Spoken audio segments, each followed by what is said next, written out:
right. He has Switzerland coming out. I still have England coming out. It's just talent, I think, will take As I've said many times, you're one of the great homers of all time.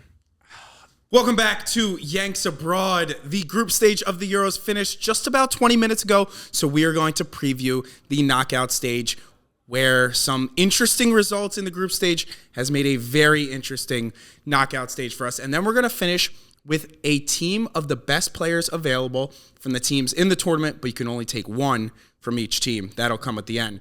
But first, we're going to give you our predictions going game through game of the knockout stage. Do you want to touch on anything in the group stage? Well, first I want to get your gauge on who you liked England going in. Yes. I can't imagine right now you think England's going to win it all. It's a great place to start. I liked Spain going in. I love Spain more than I loved them at the beginning. My bet's aging very nicely. Who is your pick to win at this point? I'm going to stick with Spain. They have a tough side of the bracket. They may play Germany after they beat Georgia, but nonetheless, I still like them to win it all. Okay, so if you threw out the bracket, I would go with Germany. Okay. That's who I think based on form and who I think the best team in the tournament to this day behind the fans, I would take Germany. But then you're talking about a side of the bracket with Germany, Portugal, Spain, France.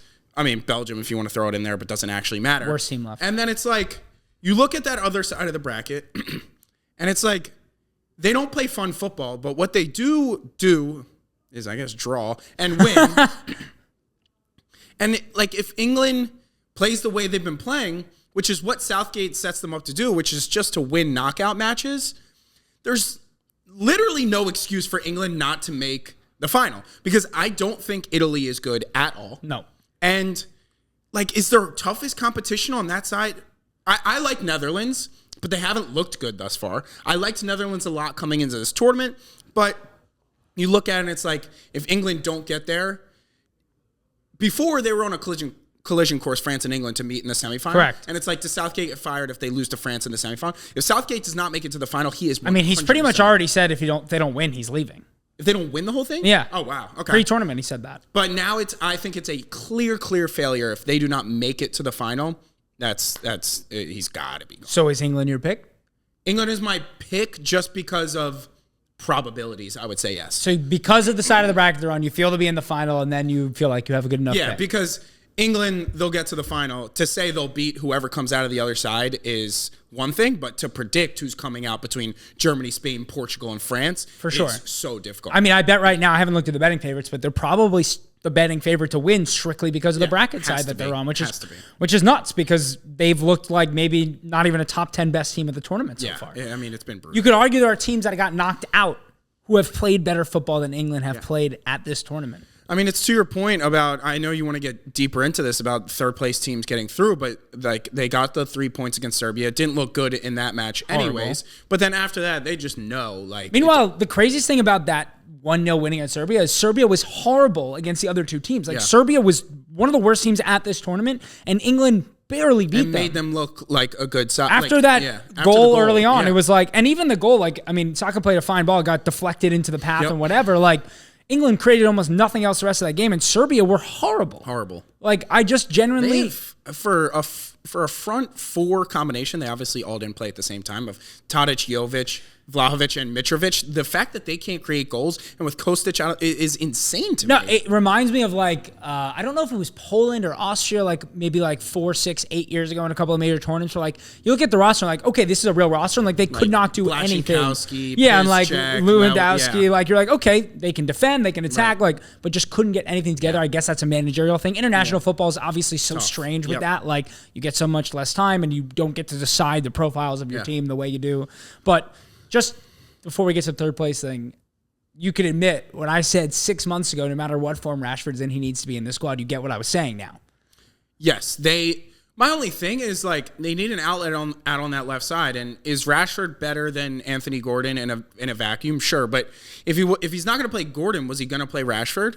I mean, England fans are down bad when they're asking for Raheem Sterling to be in the side. I mean, he should have brought Grealish, Rashford, or Sterling had to have been there. It was crazy not to bring any of them. It was just insane. And then even the substitutions that Southgate made, I don't want to spend too much time on England because I think everyone's talking about England. We'll get to them in the for sure. Yeah. Well, then let's just get to them later. The only other, the third place thing is I just think the tournament would be a lot better if you either have 32 teams 8 groups, and then you get a round of 16 by the top 2 teams from each group, or you just stick with what Copa America has, which is 16 teams and whatever. Like, while I agree it hurts in the group stage, like, I'm never going to get upset about more knockout matches. No, I mean, there are enough good teams in Europe. Like, Norway's not in this tournament. Like, there are enough good teams in Europe that they could expand it. Yep. And I mean, I don't know how you can fudge numbers if you can do like what CONMEBOL did and add the CONCACAF teams or whatever. If you can add a few like of the best teams from Asia or Africa. I'm not saying that's the answer. It becomes a pseudo World Cup, but yes, there has to be a solution. Like it's all about the money anyway. So like, what do they can call it Euros and fucking throw? I mean, whatever. Turkey's like the Middle East, but it's Europe. Like they can fudge it. Yeah, Israel is not in Europe. Yeah. Israel is in Asia. Yeah. So. And then the last thing I want to talk about, which is not Euros specific, but just something that happened in the Euros is, and I've been thinking about it for a while, and like I think it became big with like Jorginho and Bruno Fernandes, like the kind of stutter, stop, penalty kick thing. With Lewandowski, like what do you want Maignan to do in that situation? Lewandowski has paused, then gone again, then stopped, then gone again, then paused. How is Maignan have any chance of saving it? Like he almost kept his foot on the line also and made the save. Like, yes, obviously, you've won a penalty. Your team should get the advantage. The advantage is you get a free shot from 12 yards away. You shouldn't be able to do all that shit. And I kind of remember, like, maybe a decade ago, I thought they had outlawed the pause and go. I was just about to say, but I guess they hadn't. I was told, or I felt because I remember Pogba used to do it. Yeah, you can stutter and slow down, but you can't stop. Lewandowski stopped twice. I completely agree. That's bullshit. Like if you want to stutter step, go quick up, couple quick touches, slow down, and then take it to see if you can move the goalkeeper, sure. But stopping twice, I mean, Maignan was in like the craziest agility drill ever. And then he still made the fucking save. It was a horrible penalty. Horrible. That's the other thing I'll say. Like when they do all that, it's usually not a very well taken penalty. Like they're just getting rewarded because the keeper at that point is completely fucked. And that's why I love Kane and Ronaldo. They step up and they just blast strike through that shit into the corner where if the goalie gets it the right way, it doesn't matter anyways. 100%. And my boy Mikau Tadze had an great penalty today where he just went up and hit it hard enough into the bottom corner. Like the keeper had no chance. A true striker of the ball, what is it, 8 yards out? 12 yards. If you're 12 yards out, like nobody in the world should be stopping your shot regardless. 100%. If you miss, it should be on you. And like, again, like I kind of tweeted about this and I got a bunch of people in my comments being like, well, it's obviously advantage to the taker. They got fouled in the box. They're supposed to be given a goal. Like, yes, but it's the goalie's there for a reason. They should have a chance to stop it. Yeah. If attackers are doing that, you don't really have much of a chance. Like, I think it's just kind of silly. But nonetheless, let's move into our predictions. As you said, I mean, it's great to have a round of 16. Almost every single matchup, like I wanted to take more underdogs because I think they're going to be good matchups. I'm sure there'll be some more upsets than I have, but I think it's going to be a pretty special next couple of weeks. I'm so excited. Starting with Switzerland, Italy. Do you want to start? Yeah. I have been bullish on Switzerland for a while. I think they'll easily take this. I think they're a very, very good side. I think Italy got very, very lucky with a late goal against Croatia. I haven't been super impressed by anything Italy's done. It's been a lot of... It kind of reminds me a little bit of when they won the Euros 4 years ago. It's been a little bit of just like boring, good defensive displays. They don't have an attacker, as we spoke about, like in our preview episode. There's not much of an attacking threat. But I think Switzerland can just outplay them. Xhaka, whatever you want to say about Xhaka in the last decade, I think it's fair for a lot of people to say a lot of things. Arsenal fans had their ups and downs with him, but the last 12 months, he has been one of the best midfielders in the world, and he continues to do that, both as a leader and as a player, and I just think Switzerland take this. I also have Switzerland. My take more, I think Switzerland has played well. My take more comes from, I said it from the start, I thought that group was awful. People were calling it a group of death. I predicted on this channel, on my own channel, I said Croatia would not get through. They didn't get through. I said Italy will get through, but that's just a result of the rest of the group not being good. Italy, I agree, is not good. And later, I'm going to go as far as to fading Spain. I just think top to bottom, that group, I think, made Spain look better than I think they are in reality. But yeah, I'm on Switzerland. They just have everything.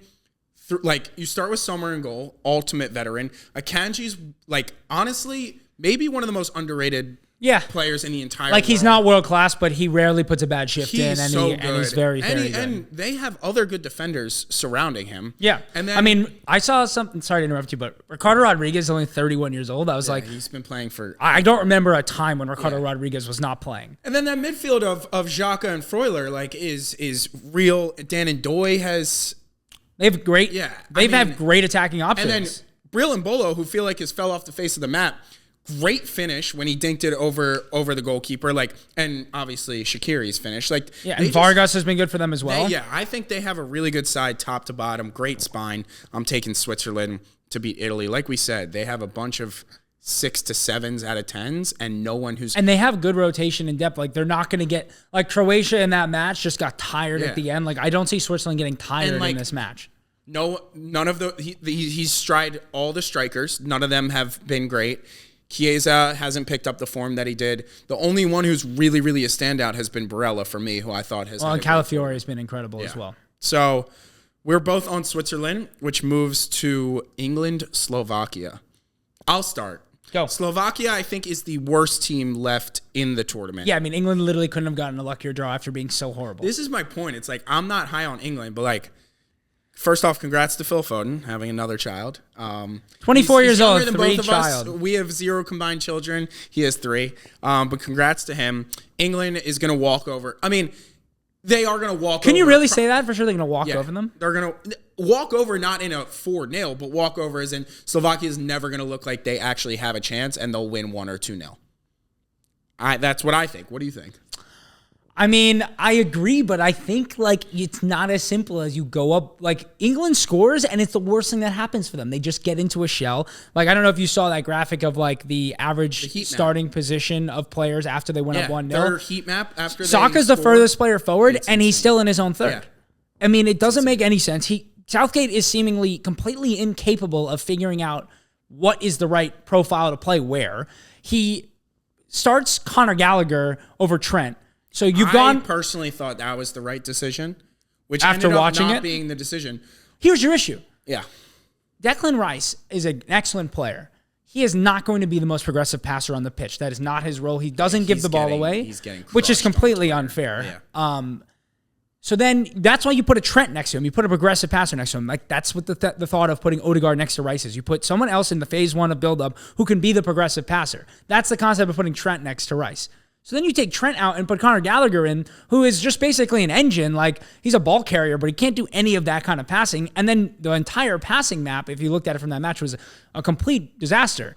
And then when he brings Trent in, at right back. He moves his right back to left back, and he takes his right back, who's playing left back, off the pitch.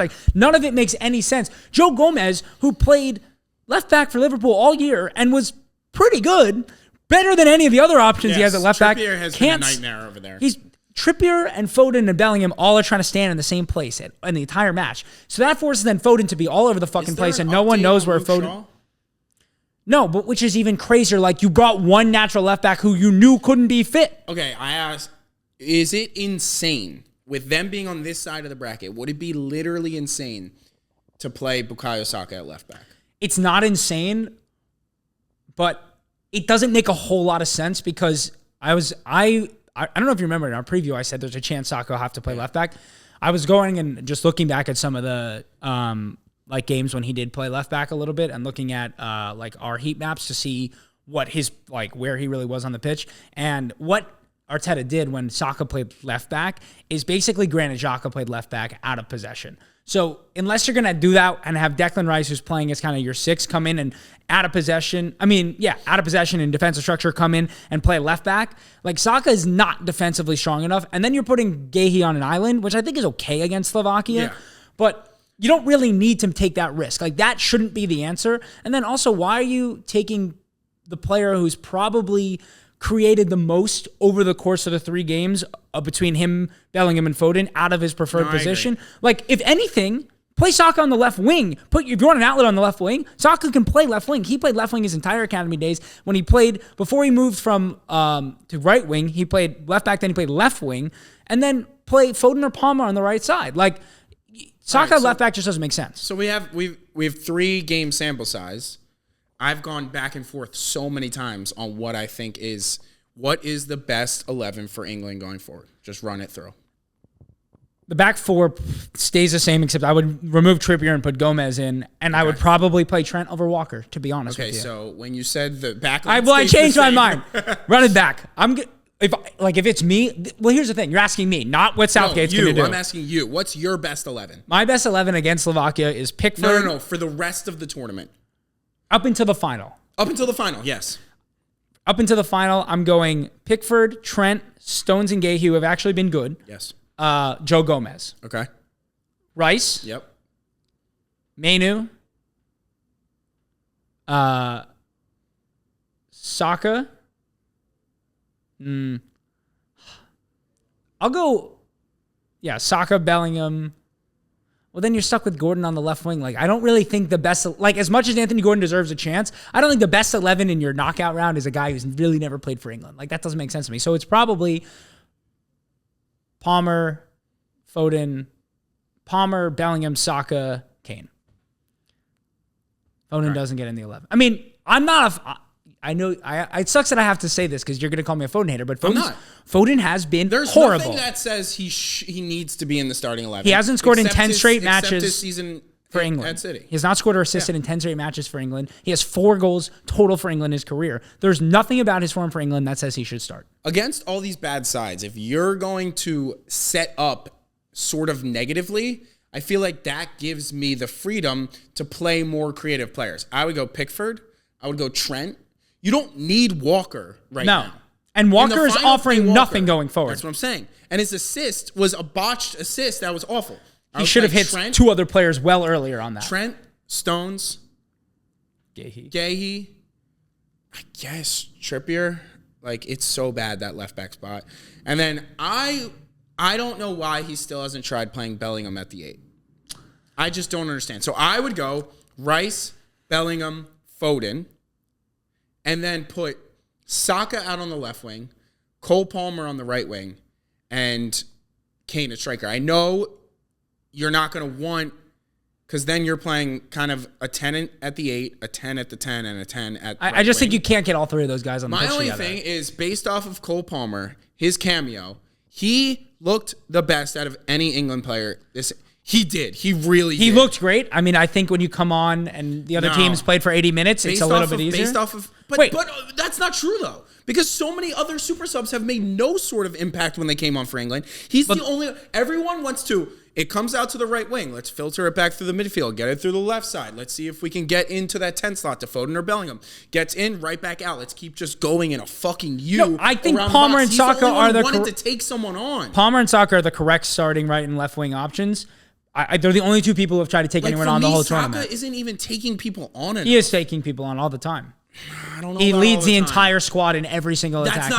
But you can't take him out of the squad. No, I'm saying put him on the left side. No, I know. But because that way, at least he can get wide on the left side because he will at least be open to it. Foden refuses, and it's not him, to get deep on that left side because Trippier is not. But that's not the kind of player he is. I know. Yeah. I'm saying if Trippier wants to occupy in more inside space on that left side, put Saka, who can stretch it out wide, maybe get behind the defense, and then he plays on the left side. Cole Palmer, who wants to attack people on the right side, and then all of a sudden you have people who want to attack the wingbacks and get in behind, which is what Kane and Bellingham and Foden need to open up that space centrally.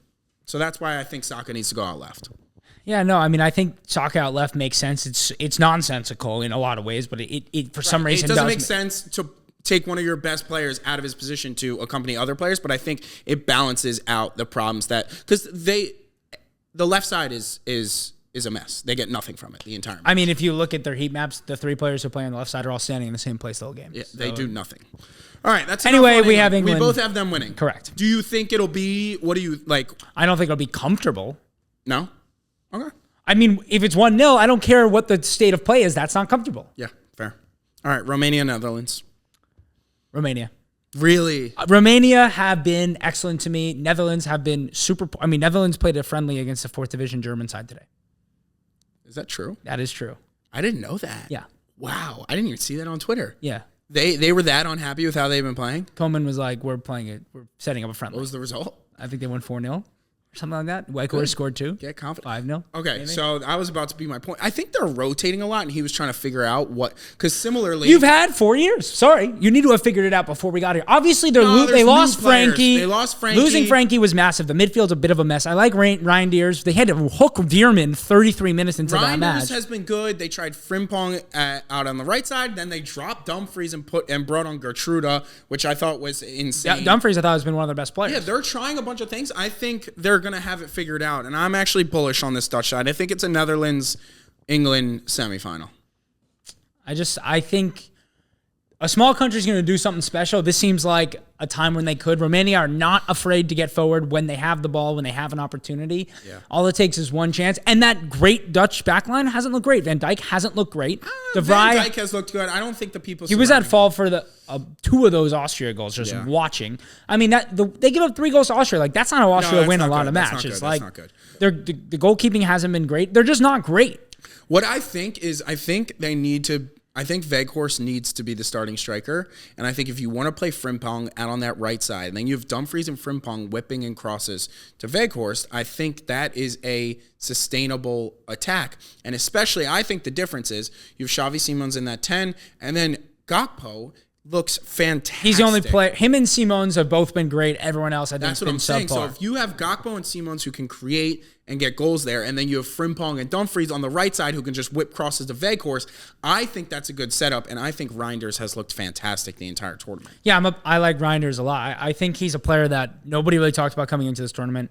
Didn't really hear a lot of talk about him. Because he didn't get much time at Milan. So I was, after like kind of just being impressed by his performances, I went back and just watched like a comp of his from AC Milan because I was just like, why don't I know more about this player? He looks like a pretty tidy. No, he's good. Yeah, I mean, they found a good substitution. I think they really are missing a box-to-box player like Frankie a lot. Yeah, someone who can create from deep. They were always going to need to adapt to losing their... Yeah, it's tough. And then also losing Koop Miners and De Roon. Right. Like, that's... So... I'm still bullish on the Dutch. That may just be because I've been bullish on them from day one before this tournament. Your boy Van de Ven finally got some look. I know. I mean, it's tough. Ake's great. You know I love Ake. Ake's great. And do I think Van de Ven's better than him?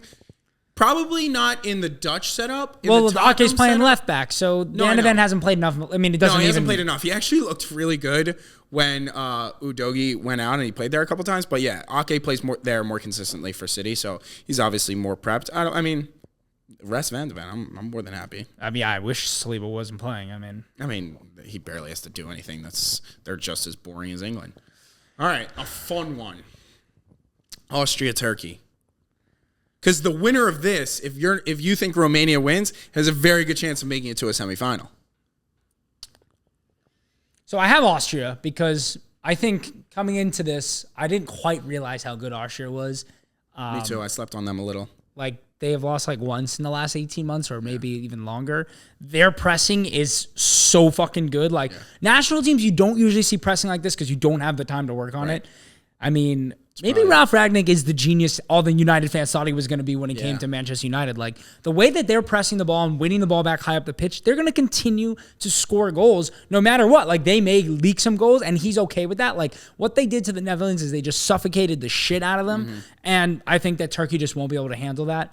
Unless they're going to continue to score crazy goals. Like, Guler's had a crazy goal. Kahanoglu's goal today was not like a normal goal. Sick finish. Yeah, like a ridiculous finish. Like half volley, side footing, side netting. Like in my research for Turkey, I didn't even realize how good Çalhanoğlu was for Inter this year. Like, he is so good. What did he just turn? He turned down like a big move maybe to like Bayern or something this week. Yeah, like I think it'll be a great match. I think it could be like 3-2. Like I think it'll be the highest scoring knockout match, but I'm going to go with Austria. I just think that they're just going to overpower Turkey a little bit. But I'm excited for this one. Like, to me, from watching this group stages, the matches with the not best countries are better. 100%. Like, every time two countries were like, these guys can win the Euros, played each other, it was such a snooze. It's awful.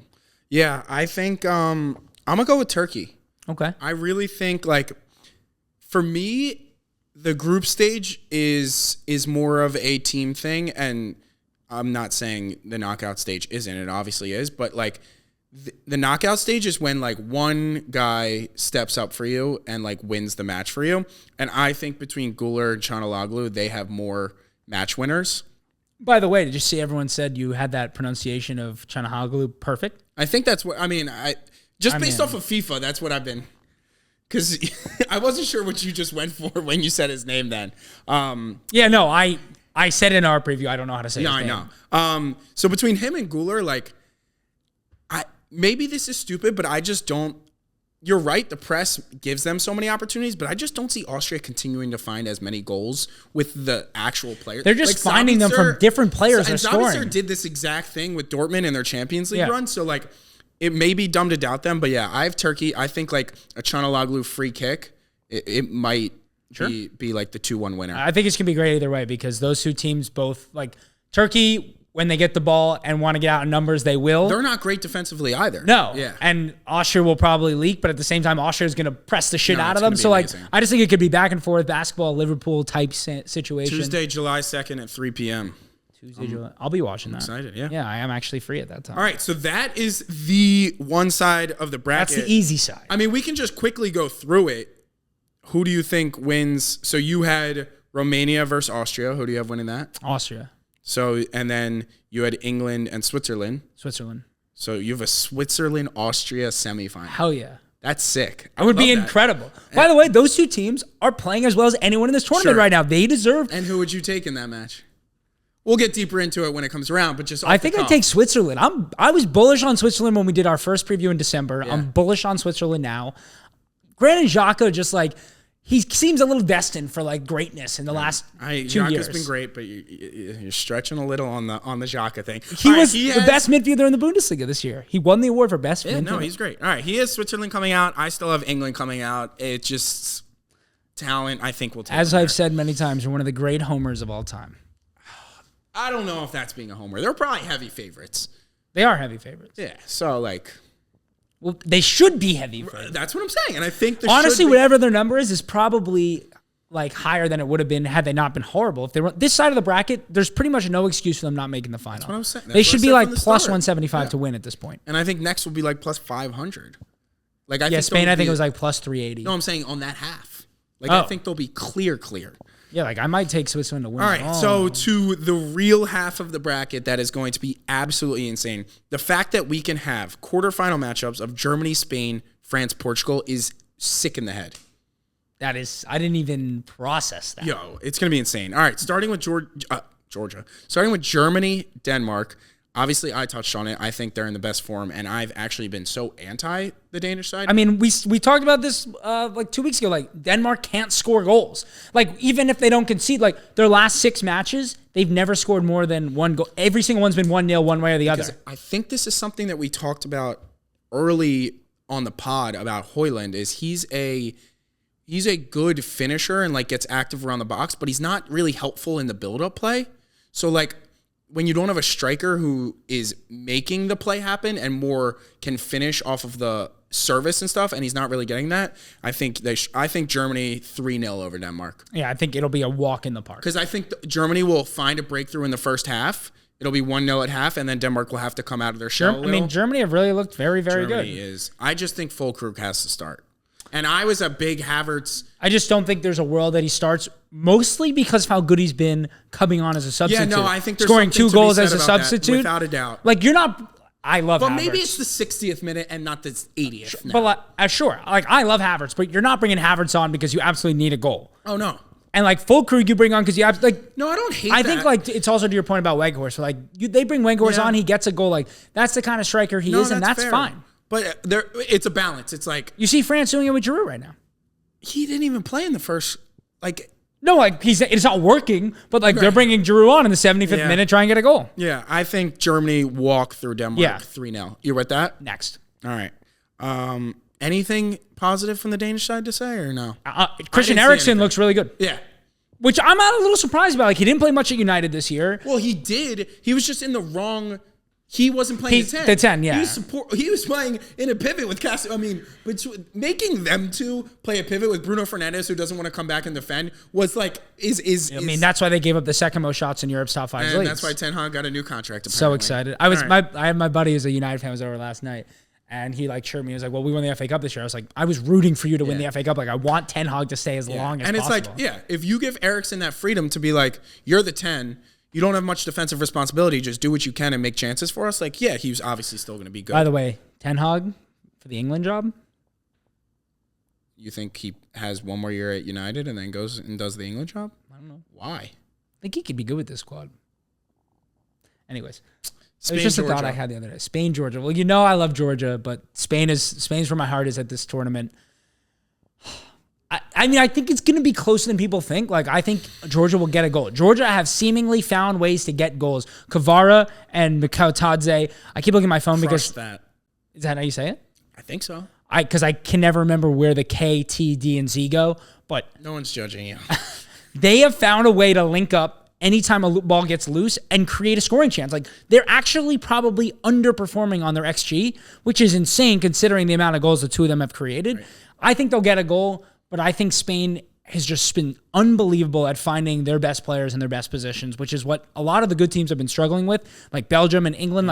They have not figured out ways to get De Bruyne and Lukaku in the best places. They have not figured out ways to get Foden, Bellingham, and Saka and Kane in the best places. Spain have found a way to get Nico Williams isolated in 1v1s. They found ways to get Lamine Yamal isolated in 1v1s. They have found ways to get Carvajal forward and attacking up that right wing. Like, they have just really figured out that system well, and I just think it'll be too much for Georgia to handle. I got 3-1 Spain. They go on to the next. I'm going to go with a 1-1 and Spain win in extra time. I agree. I think Georgia will find a way to score. I actually haven't been overly impressed with the Spain defense. They didn't have to defend a ton because they obviously possessed the ball. That's by 1,000 passes. Yep. But like you said, when you have those players who are on such good form and then players who may get drifted out of position because they're going to be dominating and then don't have... I don't think they have the best defensive acumen, those defenders. I think they'll find one. And Spain, Morata has been good, maybe a stretch. He's been fine. He's been fine. I just don't... He's been Morata. Right. And I just don't trust him to get it done when they need it. I think they'll find a goal. They have Rodri. They'll obviously win the match because they have Rodri. But I'm just not super impressed with them. And then when we finish this group, I'll obviously get more into that. But I think they win in extra time. I think everyone's like, the Spain of old is gone, and they play so much more exciting, and it kind of is, especially with those two wingers. But I think we will find a little bit of Georgia's going to play deep. There won't be as much room for Nico and Lamine to get isolated. And I think they'll struggle against a little bit of a low block, but I think they get it done in extra time. Did you see that Spain got fined for Lamine Yamal? No. Because of working hours that are allowed for a 16-year-old end at a certain period, and the match wasn't over yet, so they get fined. So funny. It's just insane. And he's doing homework. I mean, as he should. I wasn't even... Study up, brother. I wasn't a professional athlete, and I wasn't even doing my homework. Well, they make it a big thing, I'm sure. Of course, yeah. All right, so we've got two more left. France and Belgium next. France, Belgium. Two teams that suck. France will win because they'll win, and Belgium, I mean, Belgium are worse than England. They have been well worse than England. Honestly, did you watch Lukaku today? Scores some goals, it looks a little different. But they're not creating enough. They did in the first couple matches. I feel like today was holy cow. I mean, who was even? I didn't even know where the ball. I think one thing, Trossard can't start. He offers nothing to them. Well, they're playing Trossard as an inside forward, receiving the ball in the half spaces, looking for him to play passes out to the wings and through to Lukaku. I think this isn't they're playing a player who this doesn't make any sense. So, is his name Bakayo? Not Bakayoko. Luka Bakayo? No, Bakayoko? No, the right winger. Bakayoko. No. Look it up while pretty sure that's his name now. No, so you play Doku on the left, Lukaku up top, and then I think Luka Bakayo, I think that's his name, has been... Bakayoko. No. Johan Bakayoko. I know he started today. I'm saying look at the match. He got his second yellow card in their second match and couldn't start today. If you play De Bruyne... Oh, Luka Bakayo. That's what I fucking I thought you were saying two different names. I know. My God, jeez Louise. Yes. I was like, who is Luka Bakayo? Yes. So if you play Doku, Lukaku, yes. and Luka Bakayo with De Bruyne behind, I think it's solid. And then I think they started with the... Why not Openda? You still got to go Lukaku. He's getting into No, such good play spaces. Openda off the left. I think Doku has been fantastic this tournament. Doku is like literally all handles, brother. It's not just smoke and mirrors. It is smoke and mirrors. Good places. Yeah, but then he's fucking skying with his left foot. Yes. Really not. It's really not. He's not creating quality chances. And I think they went with the Mangala Onana pivot first match, and I think since then they've gone Tielemans. Onana's been their best player. Tielemans and Onana is. I think they. It's just I don't. Tielemans just doesn't do anything. I'm sorry. He just dribbles back. I'm bullish on Belgium. Tielemans does what everyone thinks. I'm calling my shot. No. My upset of the tournament is Belgium over France. Lukaku gets his goal. This is not save this bit for your other thing. No. This is my call. I haven't made a big call yet. This is my big call. Belgium over France. I think that's a bad call. I don't blame you for that. Here's your issue. There's not a world in which Belgium keep a clean sheet. Wout Faes is the worst player at this tournament. Correct. And Timothy Castagne is a close second. Vertonghen, love you. Vertonghen was great for a while, but he's 743 years old. I know, but he's still playing well. He's playing fine. What are they going to do with Mbappe and fucking sucks? Ousmane Dembele? Casteels. Yeah. Holy shit. Dude, I think we already touched on this. It should be Sells. Well, it should be Courtois, but it should be Sells. The fact that Tedesco is too big of a head to not bring the best goalkeeper in the world is insane. No, he's not the best goalkeeper in the world. Courtois? Yeah. I'd take him over Alisson. I would. Anyways, that's not the point of this. Alisson's the best Premier League goalkeeper of all time. France is great. But are they? Are they? No. Here's the thing with France. I loved them when it was Ousmane Dembele is horrible. When the core of three was Mbappe, Griezmann, and Giroud, I would be so bullish on them. They're trying Thuram. They're trying Barcola. They're trying Thuram is terrible. Those guys aren't going to get it done. Thuram is so wasteful. Like, he takes way too much time on the ball. Ousmane Dembele is the most wasteful. I mean, Ousmane Dembele can't, like, figure out where the ball is sometimes. Like, it's at his feet and it's out of bounds. By the way, he's the only person to where being so good on both your left and right foot he's somehow made that a detriment. It's crazy. Which is insane. It's wild to watch. So you think France will just get through because it's France and they're playing Belgium? I just don't see a world in which that back line is going to be able to stop Mbappe. Like, Mbappe is going to score a goal or two. Okay, what I didn't... Fucking Deschamps, and everyone yelled at me when I said he should have brought Elise on my own channel. Don't doubt someone who won a World Cup. If one more fucking manager plays Mbappe at the number 9 with his back to goal, I'm going to lose my shit. He is a left winger where he picks the ball up and drives at you. He cannot play back to goal. Also, him and Theo Hernandez on that side together is so disgusting. Deadly. Like, how is Timothy Castagne and Wout Faes going to stop that? They're not. So many talented players. Just fucking start Giroud. He will occupy the 2 center back because you have to. This is easy. It's easy. I think he was just like... Deschamps won a World Cup. I don't want to talk like I know more than him, but it's making easy. No you play sense to me. Mbappe, Giroud, Coleman, Dembele. Play Dembele. You just play him. Sure, yeah. Griezmann, Tchouaméni, Kanté. Conte, it's so good to see him play. I can't believe how good he is. He genuinely was bad 2 years ago when he left like the world of football to go to Saudi. I was not expecting that. He's amazing. He's gotten better like in the final third too. Like, he's picking neat passes out. He's finding himself in the box. And him with, as crazy as this sounds, because it doesn't really make any sense, him with freedom with Tchouaméni at the 6, so he has the freedom, like, is working really well. Like, beautiful to watch. And then the back line as is fine. Yeah. All right, let me preface. I know you hate when I do this, but I'm only taking Belgium if you get your preferred starting 11. Correct. Which you're not going to get, so you're taking on France. both sides, actually. For France and Belgium. Yes. Okay. I need France not to start a Giroud, Griezmann, and you want Mbappe through the middle, Luka Bacchio. Mbappe can be out left if it's Thuram at striker. And Luka Bacchio left wing, then you're taking Luka Belgium. Bacchio will start at right wing. No, at right wing and Doku at left. Okay. Either way. Yes. We're not winning My call is still Belgium, but I take it back if Giroud starting at the 9. All right. Portugal, Slovenia. Slovenia was my dark horse. I'm glad that I got a dark horse through. A lot of people had Hungary as their dark horse. Who was your dark horse? Hungary? Oh, I didn't even mean that. Georgia was my dark horse in our December one, but Hungary was my dark horse. Yeah, here. so I'm glad that I got my dark horse through. Congratulations. Sesko didn't score a singular goal. No. So how'd they get through? I don't know. It's a great question. Because in my thing, as someone who bet on Sesko as Slovenia's top scorer, I'm wondering the same thing. I was like, if they're going to get through, Oblak's going to be great, and Sesko's going to score 2 or 3 goals. That didn't happen, but I think Portugal walk Slovenia. Portugal, for me, are the second best team left in the tournament. I agree, and I have Portugal winning, but they've been horrible. Really? You didn't watch today. No, I didn't watch today. They didn't create one thing. But they didn't. The only person they started from their starting 11 was Ronaldo. No Leao, no Bernardo Silva, no Bruno Gomez Fernandes started. has been amazing. Alenia started. João Gomez started. No Vitinha, though, who's been one of their best players. You know who I think is incredibly overrated? Who? Conceição.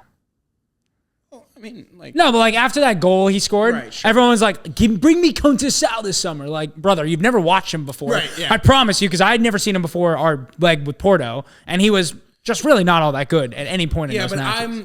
I can confidently say their front six, Palhinha, Vitinha, Bruno Fernandes, Bernardo Silva, Leao, Ronaldo is the best left in the tournament.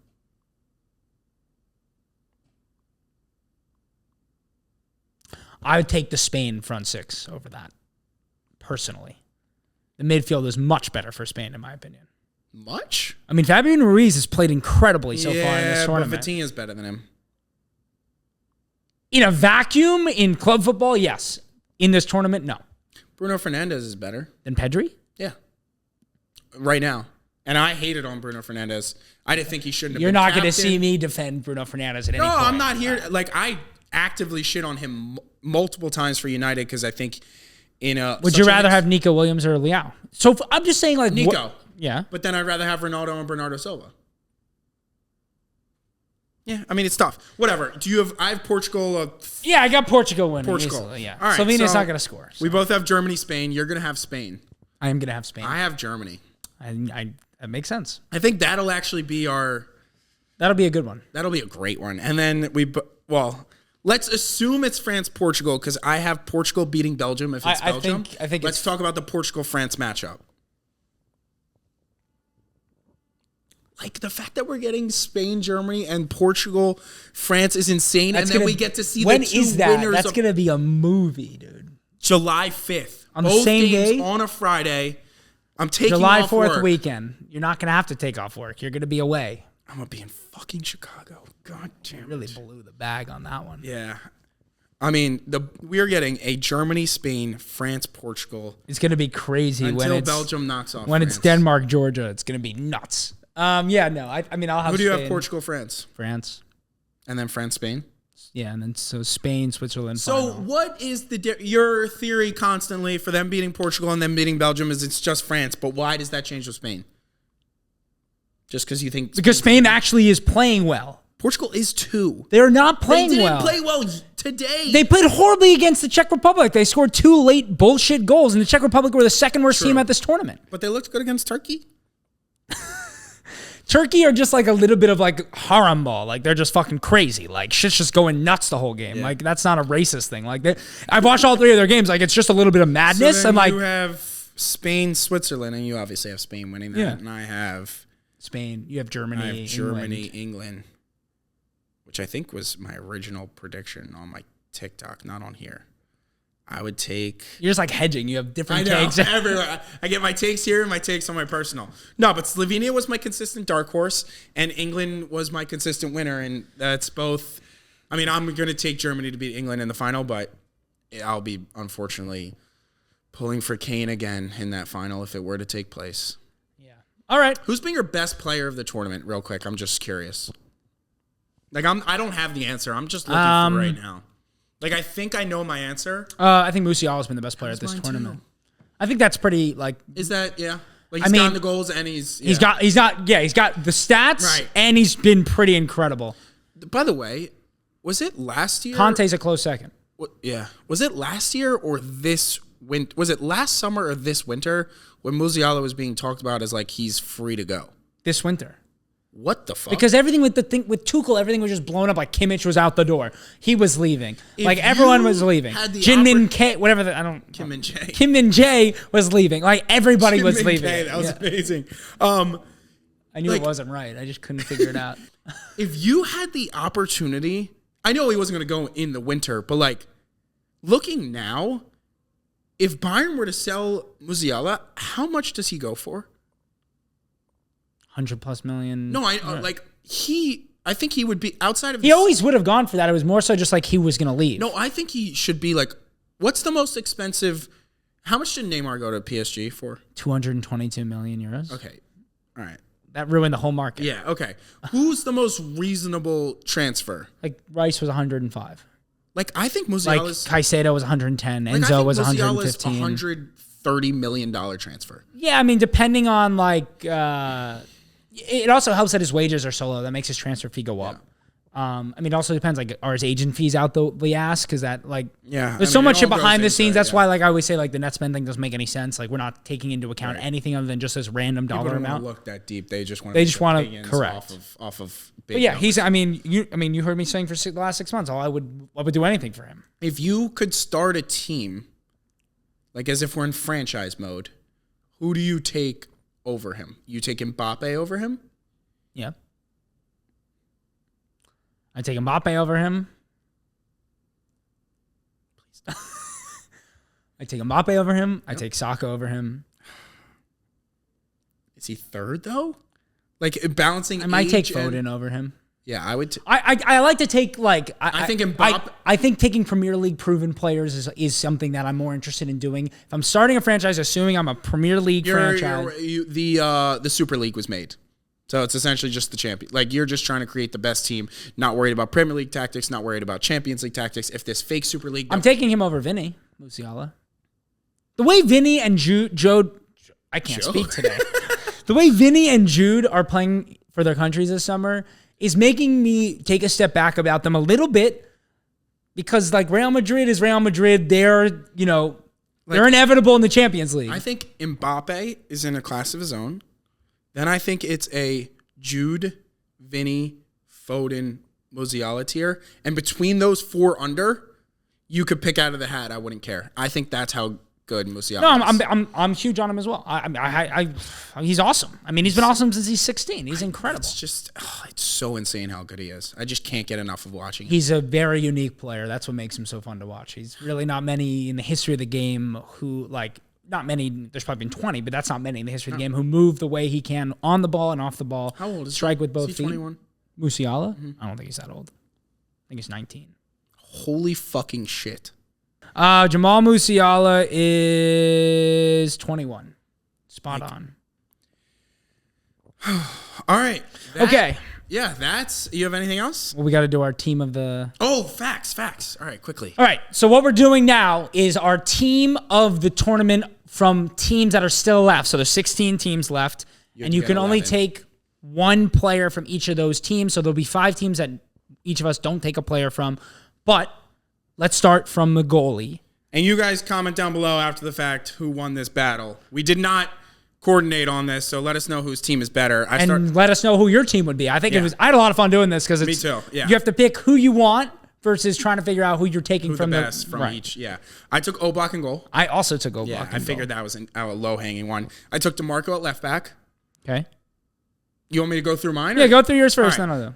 Oblak, DeMarco. My center back partnership was Akanji and Van Dijk. My right back was Posch from Austria. Okay. My 6 was Rodri. My 8 was Chanaloglu. My 10 was Musiala. I blew this. Sorry, go on. My 10 was Musiala. My left wing was Mbappe. My right wing was Bernardo Silva. And my striker was Kane. Off the top, my biggest exclusions is no one from Belgium, no Cristiano Ronaldo, and then no Kevin De Bruyne because I didn't put a Belgian player in. You don't get to change yours now. I blew this. Let's hear it. Okay. How did you have so much fun making it if you choked it? I just choked it. So you like my team? I just forgot about Rodri. Ooh. Yeah, that's not gonna look good. That's brutal. It's brutal. All right, I got Oblak in goal, Carvajal at right back. My center back pairing. Oh my God! What? I was curious who the Spain player was going to be, and you took Carvajal. I blew it. Yeah, no. Wow, okay. That's what I meant by I blew it. I got Oblak at goalie. I got Carvajal at right back. I got a center back pairing of Christensen and Calafiori. I've got Nathan Ake at left back. I've got a double pivot of Xhaka and Onana. I've got Musiala at the 10. Saka at right wing, Mbappe at left wing, and Mikau Tadze at striker. Jesus. No Portugal players. That's fucking That's insane. where I blew it as well. Oh, did you come into that aware that you did that? No. Okay. I was swimming. We did this like right before, and I was like, we did, but I mean, I should have done. I mean, anywhere. Just take anyone out and put a Portugal player in. Like I just. You took the Georgia striker over Cristiano Ronaldo. I think that's a good place to start. Wait, I 100% right now. If I am picking a team, I am taking him over him. Cut that. Ronaldo's been horrible in this tournament. Yo, who is leading the Golden Boot race right now? I know.